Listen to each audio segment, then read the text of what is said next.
Monsieur Moreno, vous êtes donc chez RCI, au Club Entreprendre également. Nous avons le plaisir de vous recevoir. Donc l'invitation a été faite aujourd'hui pour parler de vous, pour le projet d'experts auprès de la Commission européenne dans le cadre donc des programmes COSME. Et donc on voudrait donc aujourd'hui faire une présentation globale de votre candidature auprès donc des services de la Commission européenne. Alors la première des choses, on voudrait d'abord savoir la présentation de votre cursus. Alors qui êtes-vous? Quelle est la nature de vos activités et quelle est votre spécialisation? Alors je me présente, Patrice Moreno, j'ai 36 ans, je suis ingénieur de formation avec un cursus en management, donc Bac+6. Société MR Énergie, qui est une société spécialisée dans le conseil, dans tout ce qui touche les énergies renouvelables et l'efficacité énergétique. Donc à mon actif, j'ai travaillé sur des projets dont les investissements allaient de l'ordre de 5 millions d'euros à plus de 100 millions d'euros, avec des enjeux pour certains techniques très complexes, notamment tout ce qui était plan de régulation de tension. Donc par rapport à mon expérience, j'ai travaillé, si vous voulez, dans le domaine, j'ai une expérience de 10 ans dans le marché de l'énergie et qui m'ont amené à faire des activités de conseil ainsi que de recherche et développement pour proposer une solution qui soit plus en adéquation avec, pour l'ensemble des acteurs du marché de l'énergie que j'ai pu côtoyer pendant mon expérience.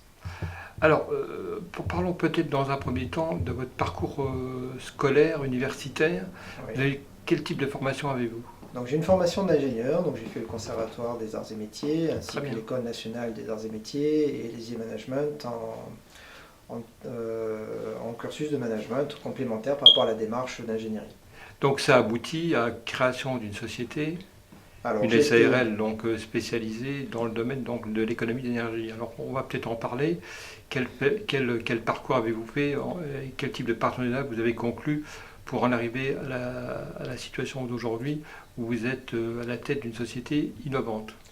alors pour pouvoir réaliser ce projet que je porte actuellement, je me suis rapproché d'un certain nombre d'acteurs de centres de recherche et développement qui m'ont apporté des compétences complémentaires par rapport à mon expérience initiale, à savoir toute la partie bâtiment, efficacité énergétique, sécurisation et cryptage des données et tout ce qui est production d'énergie et stockage.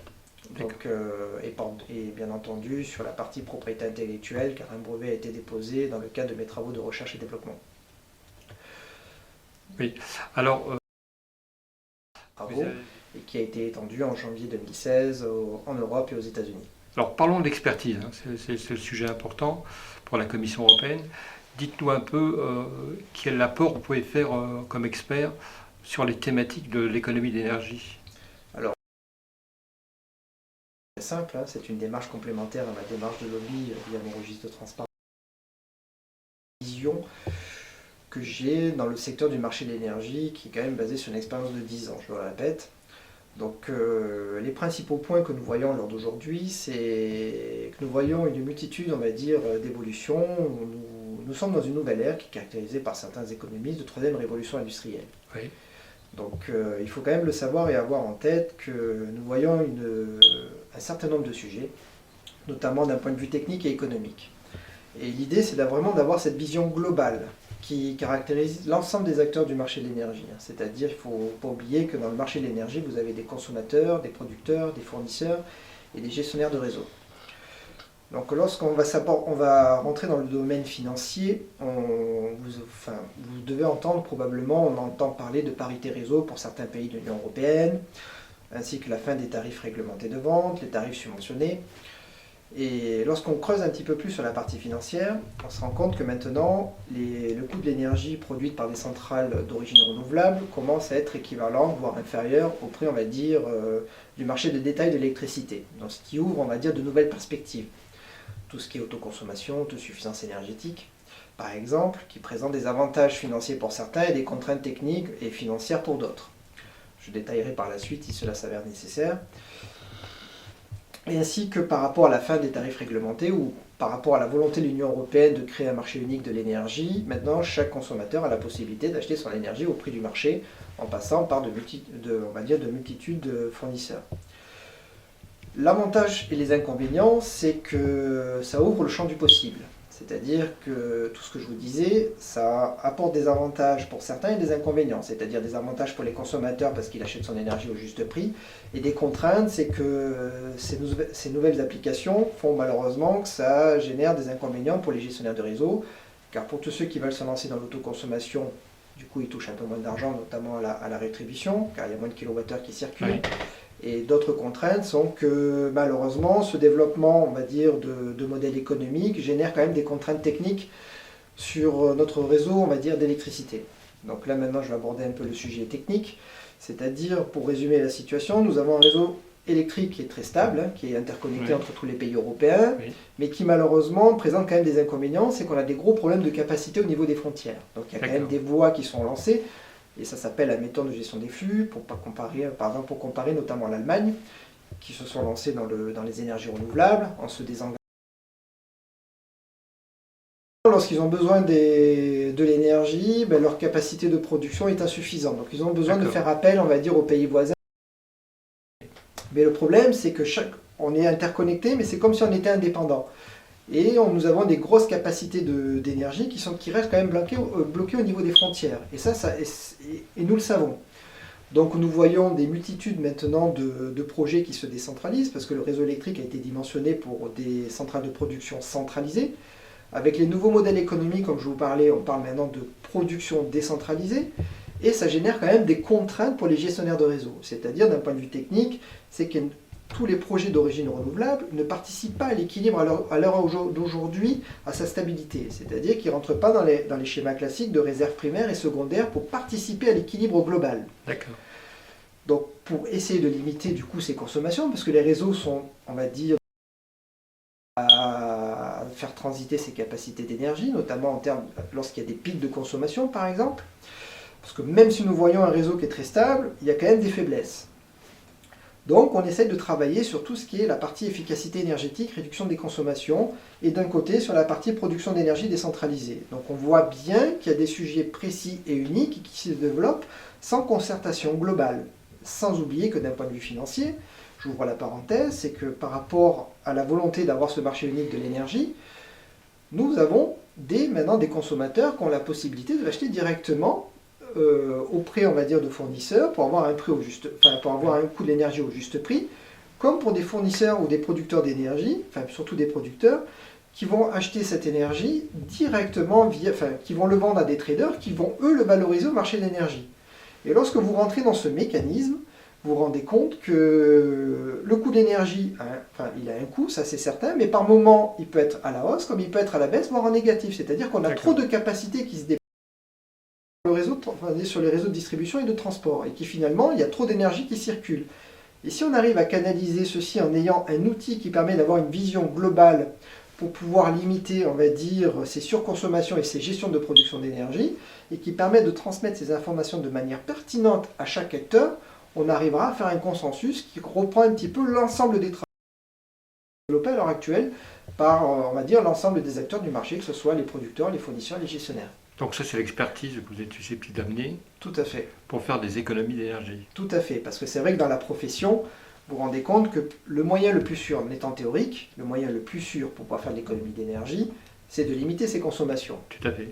Sauf qu'aujourd'hui, lorsque vous avez un bâtiment qui est considéré bâtiment basse consommation, et voire d'ici demain à énergie positive, entre ce qui est fait sur le papier et ce qui est fait en réalité, c'est un autre domaine. On se rend compte qu'on a des écarts et un retour d'expérience à apprendre.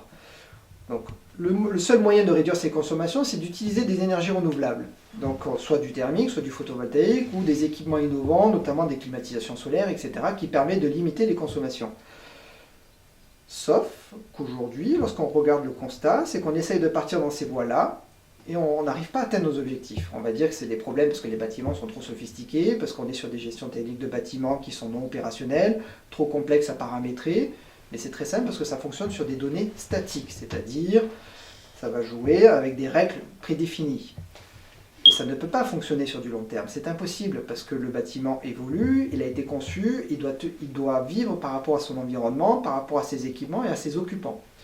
Et mes travaux de recherche et développement répondent à ces problématiques parce que le logiciel qui a été réalisé correspond pleinement à l'image que j'ai du marché de l'énergie. C'est-à-dire qu'il a été conçu comme un gestionnaire d'énergie qui va vous accompagner pour faire de la prédiction, pour justement optimiser le pilotage, notamment tout ce qui est confort-consommation, sources, et bien entendu faire de l'évaluation.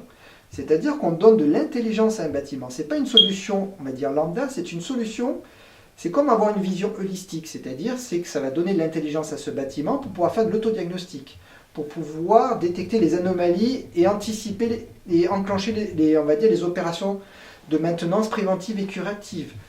Ça va pouvoir faire une meilleure optimisation de ces flux d'énergie qui sont générés à travers ces bâtiments, en tenant compte des modes de vie des utilisateurs, de la notion d'intermittence. En gros, c'est un logiciel qui fonctionne selon un processus d'amélioration continue, c'est-à-dire qu'il va mesurer, il va analyser, il va agir et auto-apprendre.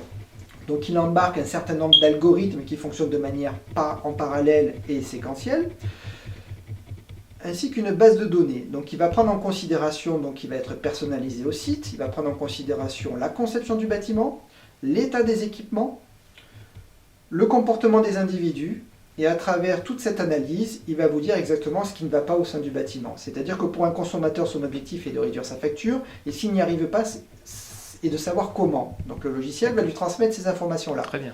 Pour un fournisseur d'énergie, l'objectif pour lui est d'avoir l'image précise du profil de consommation, on va dire, du bâtiment, pour lui permettre de transmettre le nombre de kilowattheures suffisant à ses besoins, pour pas lui mettre des projections en disant ben tiens, tu consommes tant à l'année, on va te fournir tant d'énergie, ensuite on verra à la fin de l'année comment ça s'est passé.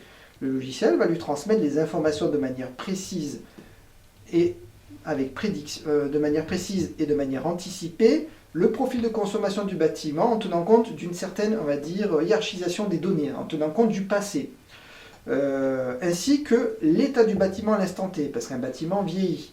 Donc, ainsi que ses capacités, ses équipements et ses capacités de production d'énergie. Donc il faut savoir à l'idée que lorsqu'on transmet une information, elle correspond à l'instant T du bâtiment. C'est-à-dire que l'information communiquée, elle est juste, elle est viable.